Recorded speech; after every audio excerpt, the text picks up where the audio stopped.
Hey guys, welcome back to Auto Repair. Guys, our mission here at the garage is to save you guys as much money as we can. That's why we make these absolutely free videos, guys. Let's go ahead and start on it now.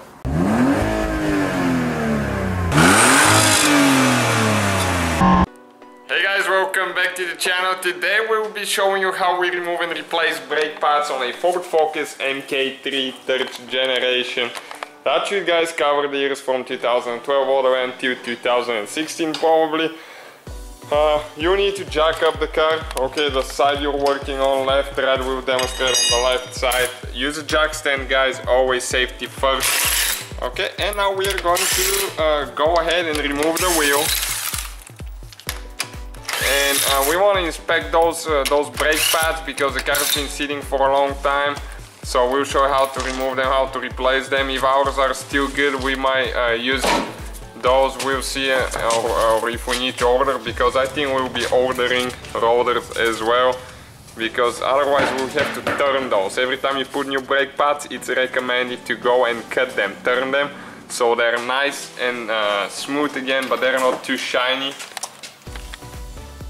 Okay, we're going to turn the wheel all the way to the outside now, to the left in our case, and that way we can reach the bolts for the brake caliper right here.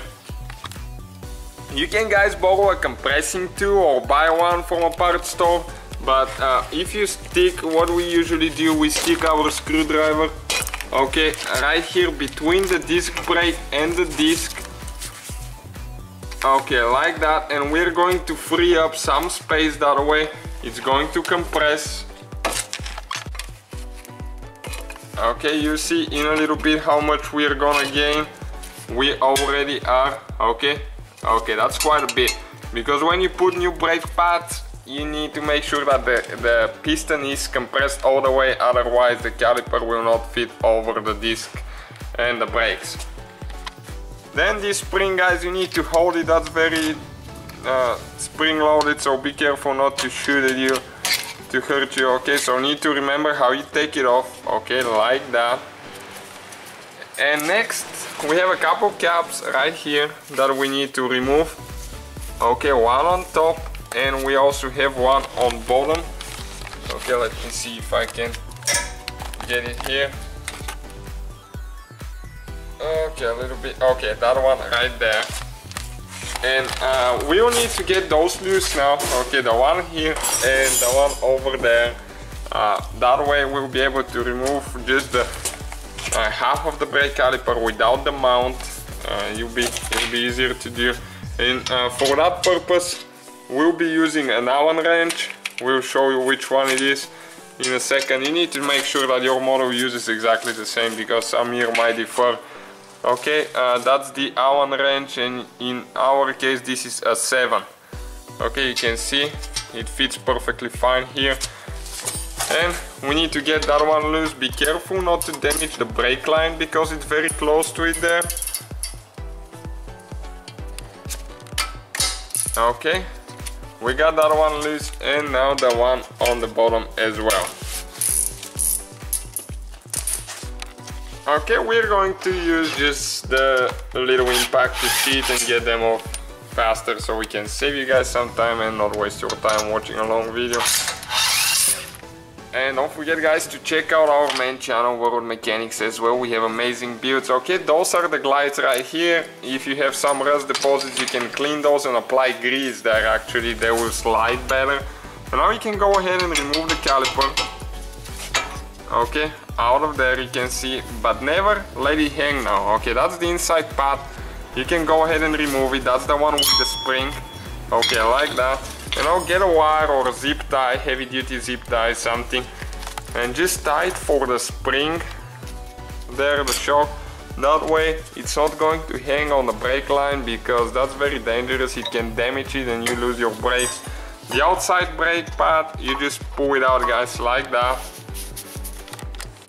So ours still look fine. I mean, they're not too shiny, that's good. They're still original pads. We'll be ordering some probably with new brake rollers as well, or we'll cut those and get original pads as well. But how you put them together, guys, it's kind of like we took them apart in reverse order. Okay, you need to make sure that it goes there in the glides, everything is good like that. And after that you need to get the caliper and you need to press the inside part all the way in. Okay, you cannot confuse those because the inside is the one with the springs that goes in the piston there, just like that. And we're going just to put it on top where it was. You need to make sure that you get those bolts tight on the back, and just don't cross thread those, you have to be careful.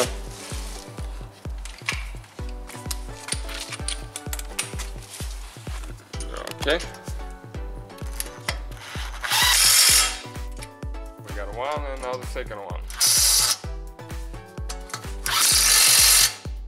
And we're going to try them by hand. You can find the torque specs online. You can call the dealer if you need to, they should be able to give you that. But we usually do those by hand. Okay, like that, and the one on the bottom as well. It's just our way that we replace them, guys, just to show you how we do it. Alright guys, and after we install the caps, we're going to install the little spring here. Okay, it's easier to get it like that in the hose.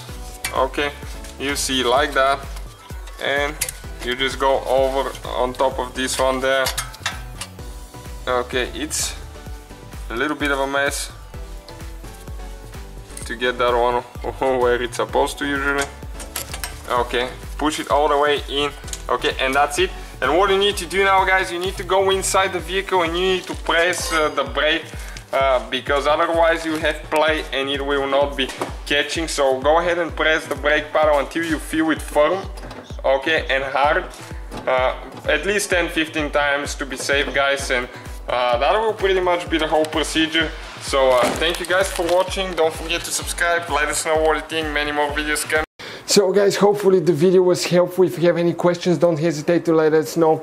Now check out our YouTube channels, guys. We have more than 19,000 free repair videos that can save you thousands of dollars in future repairs. That's why we make these absolutely free videos. Hopefully the video will be helpful. Thank you for watching. See you guys next time.